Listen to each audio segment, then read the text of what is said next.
Bishop James Pike was one of the most controversial and paradoxical clergymen of our century.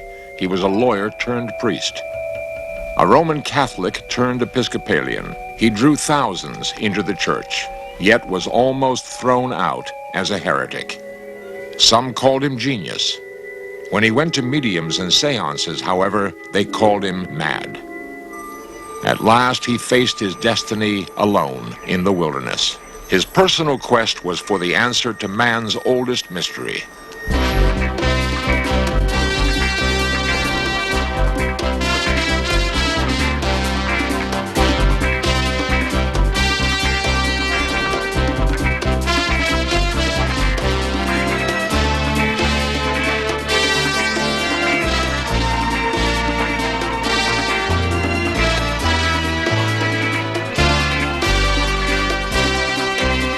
This series presents information based in part on theory and conjecture. The producer's purpose is to suggest some possible explanations, but not necessarily the only ones, to the mysteries we will examine.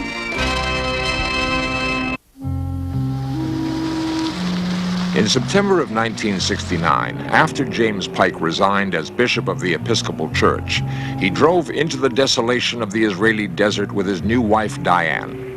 It was here in 1948, in the caves of Qumran, that the Dead Sea Scrolls were found. These parchments documented Hebrew law at the time of Jesus. Pike and his wife had come to explore these caves and experience the wilderness where Christ was tempted by Satan. Having followed an inaccurate map, they found themselves trapped in a riverbed far from the main road. They set out to seek help with only a bottle of soda and no protection from the 140-degree heat. The outspoken Pike had recently been banned from performing any priestly duties and had quit the church, hurt and angry. Was he here to retrace the steps of Christ, or had he in some way known he might die? Even in his youth, Pike's life centered on the church. As a child, he drew religious figures and dressed paper dolls as priests. A pious teenager, whom others called a loner, he attended Roman Catholic Mass daily. He spent years doing special devotions to make sure that he would go to heaven. Priests took the place of the father he lost when he was 2. With them, he shared doubts he was already having about his faith, doubts that would always shadow him. His entire life was spent searching for meaning. As a youth, he left the Catholic Church and turned agnostic. After college, he began a promising legal career, but left it and became an Episcopal priest. It became a lifelong pattern. On the one hand, irresistibly drawn to the church, on the other, in conflict with it.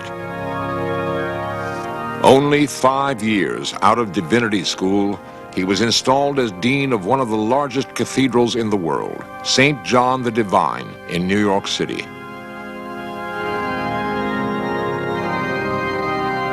Pike brought new life to the vast cathedral and to the faith as well. He put traditional church theology into everyday language and used his powerful pulpit to voice his opinions on current issues. His opinions began to irritate church hierarchy. When the movie Baby Doll was called pornographic by Catholic Cardinal Spellman, Pike boldly went to see for himself. His attendance made news, and his sermon the following Sunday declared the movie profoundly Christian in message and less sensual than DeMille's movie The Ten Commandments. While some called Pike a publicity hound, others, like Archdeacon Darby Betts, understood his motives.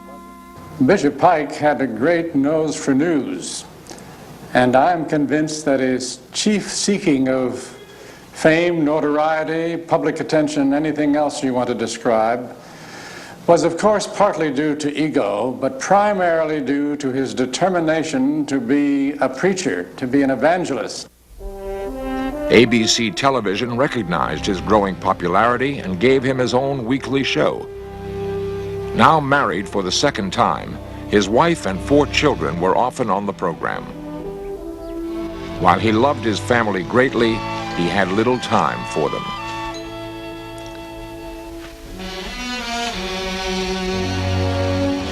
He would later consider himself a failure as a father, partly perhaps because of his alcoholism, which took him years to conquer. Bishop Paul Moore of New York knew the driven clergyman for over 20 years. I think the first thing I'd say about Jim Pike as a person to meet for the first time was an enormous energy. Intellectual energy, physical energy. It was very hard for him to sit still. When he was talking, he was always using his hands and his arms, and his mind was going a mile a minute, and usually going faster than his words, so that you had a sense he was always trying to catch up with his thinking. Pike was so compelled to achieve that he didn't consider his workday over until nearly midnight. He authored 20 books, including one entitled The Next Day, which he had to compile in 24 hours to meet a forgotten deadline. He traveled in the Holy Land to examine the Palestinian problem. Panels, articles, crusades. He missed few opportunities to capture public attention, endangering his health and his marriage. Why was he never satisfied? What was he trying to prove to the world, to the church, or to himself? Some say Jim was a genius, and some say he was mad. I think that genius is very close to madness, and in Jim Pike's case, I think most of the time genius was being expressed. But the madness did come through. The madness came through in lack of control, in going far beyond the limits of normal human endurance in his use of himself and his expectations of others. In 1958, Pike became Bishop of California, a position he had desperately wanted. The office had drawbacks, however. Now he would be expected to defend church orthodoxy, even if he disagreed with it, and disagree with it he did. In tune with the rebellious spirit of the 60s, he seemed to voice the unspoken doubts of millions about such once unquestionable doctrine as the virginity of Mary and the deity of Christ. And not only did he challenge the church, but he became more and more politically outspoken. This sounds very unpatriotic, because the communist countries were on the side of God, whereas our nation was on the side of the devil, and it lost. Hooray! He marched in Selma with Martin Luther King and said that he was quite ready for mayhem and death. He protested the war in Vietnam and proudly displayed his new Peace Cross. He established a street ministry in San Francisco to fight prejudice and help runaways, dropouts, and gays. He embraced each new project with unbounded enthusiasm.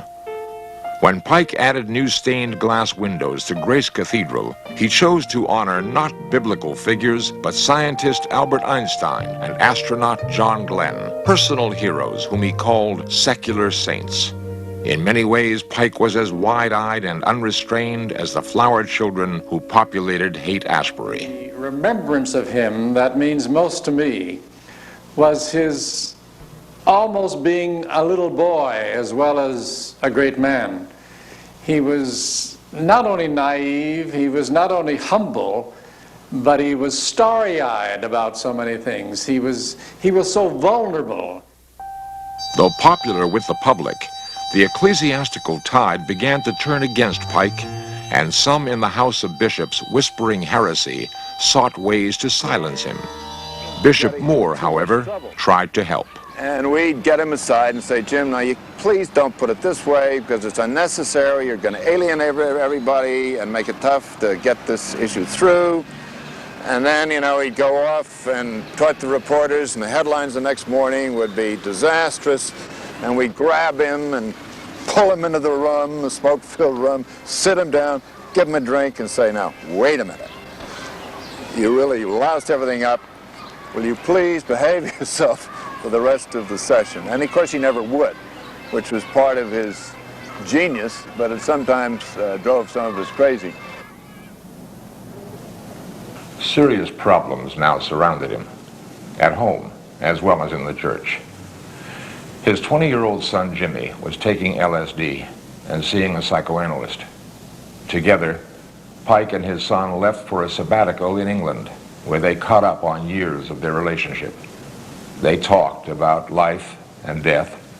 They developed a closeness the two had never known before. On their return to the United States, Jimmy stopped off in New York, alone. He had said goodbye to his father in London. Near Times Square, Jimmy bought a rifle. The despondent note he left in his hotel room would give little reason why he took his life. Was his suicide the result of drugs, or was there another cause? The questions tormented Bishop Pike even as he conducted his own son's funeral.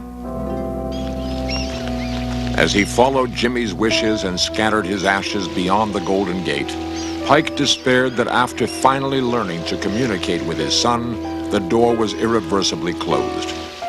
Or was it?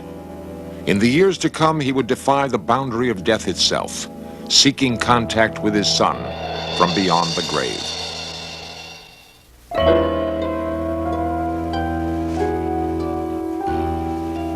Tormented by feelings he had failed as a father, Bishop Pike returned to England to lose himself in his work.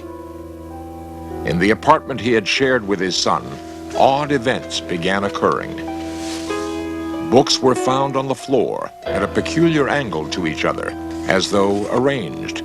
Inside one book was a postcard his son had bought, stuck as though glued. Throughout the flat were found safety pins, opened so wide they must have been bent that way for some purpose. And there were more postcards lying at the same angle. A clue came when a broken clock whose hands had been stuck at 12:30 was discovered with the hands now stopped at 8:19. The clock hands, the postcards, the books and safety pins, all at the same angle. Bishop Pike calculated that 8:19 was close to the London time when his son died. Was Jimmy trying to communicate with him? Pike was not alone in the apartment. With him were David, his chaplain, and Merrin, his editorial assistant. All three were baffled by the strange events and could not agree on a natural explanation. The phenomena occurred so frequently that the bishop began to keep a log of anything that seemed unusual, searching for a pattern or meaning.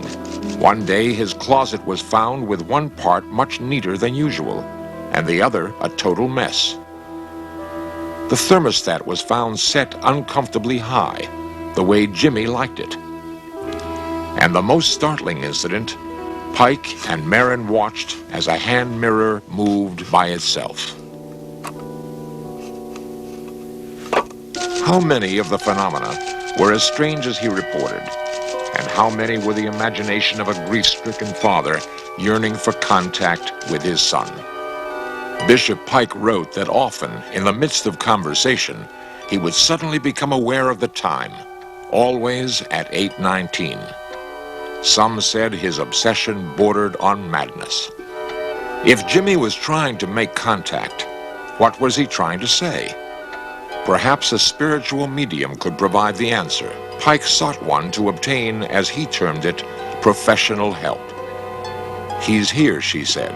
"He's trying very hard to get through."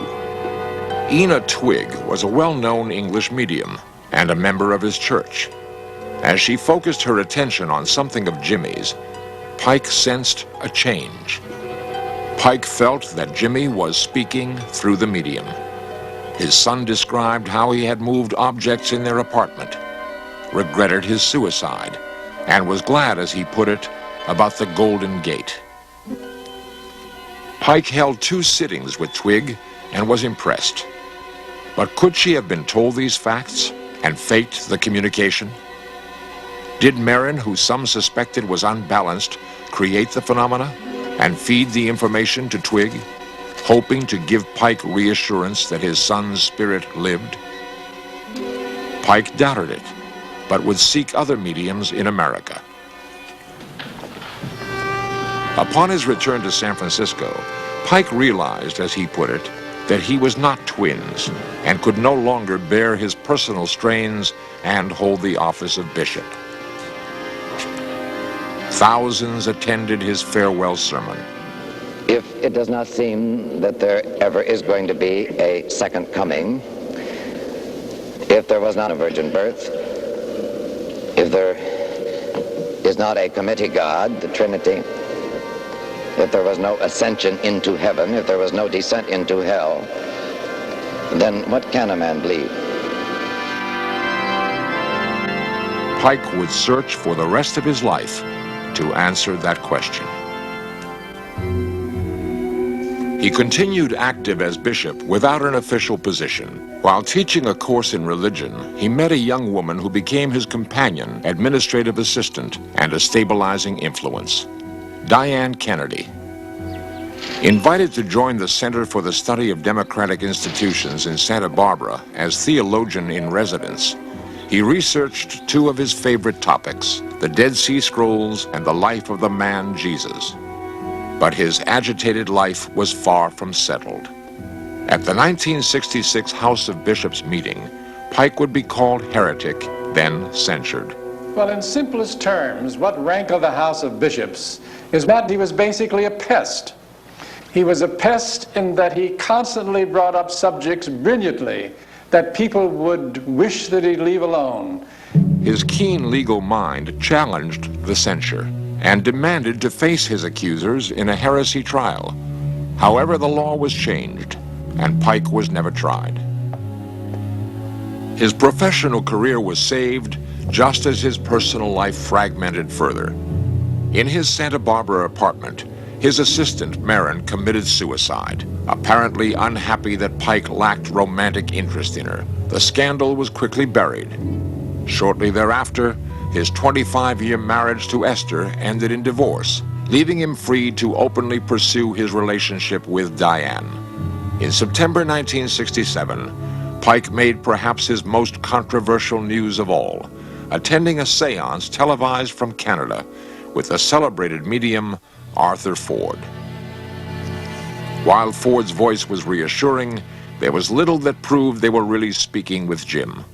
Jim says he wants you to definitely understand that you or any other member of the family have any right to feel any sense of guilt or have any feeling that you failed them in any way. A few months later, they visited Ford again. Diane Pike. The second one, the Philadelphia sitting, was very evidential. We went with specific questions that we wanted to ask to see if we could get detailed information about Jim Jr.'s death, how it had taken place, and what were the circumstances before the death, and many details that we had not been able to find out any other way. Ford revealed that Jimmy committed suicide due to deep fears about his masculinity. The bishop acknowledged he knew of the fears, a private detail he believed to be unresearchable. After Pike and Diane wrote about the psychic experiences, they were married, sure that they had the tacit approval of the church. They were wrong. Just after the wedding, the next bishop of California, perhaps pressured by the House of Bishops, banned Pike from performing any sacred duties. In essence, he was defrocked. Devastated by this final blow, the bishop and his wife quit the church. A trip to Israel was part of their plan to begin a new life of research and travel. Pike put his affairs in order before he left, even making visits to all his children. We spent an entire night, the night before going out into the desert, reviewing his life and talking about the parts of his life that he felt were still unfinished, of which there was really only one major one that was in relation to his wife of 25 years. And he wrote her a birthday note and mailed it, actually, just as we were leaving the hotel to go out into the desert. In the wilderness, they had planned to literally walk in Jesus' footsteps. Did Pike in some way feel he might never return? Lost in the desert, Pike grew weaker. They soon agreed Diane had the best chance of getting help and should go on alone. it would be their only hope of survival.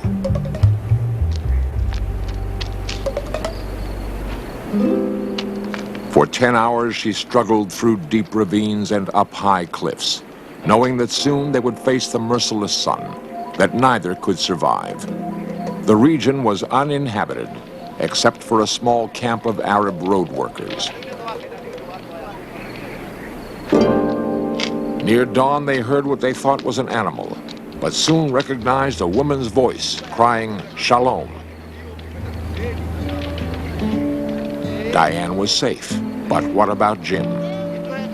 A few hours later, she led a search party to retrace their path.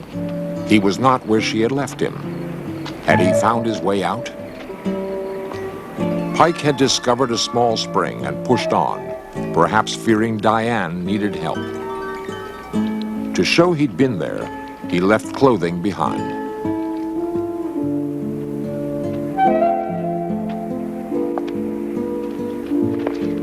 Ultimately, he was found, but not alive. He had fallen, and his body rested in a kneeling position. There are those who would say that perhaps, in the end, his faith had conquered his doubt.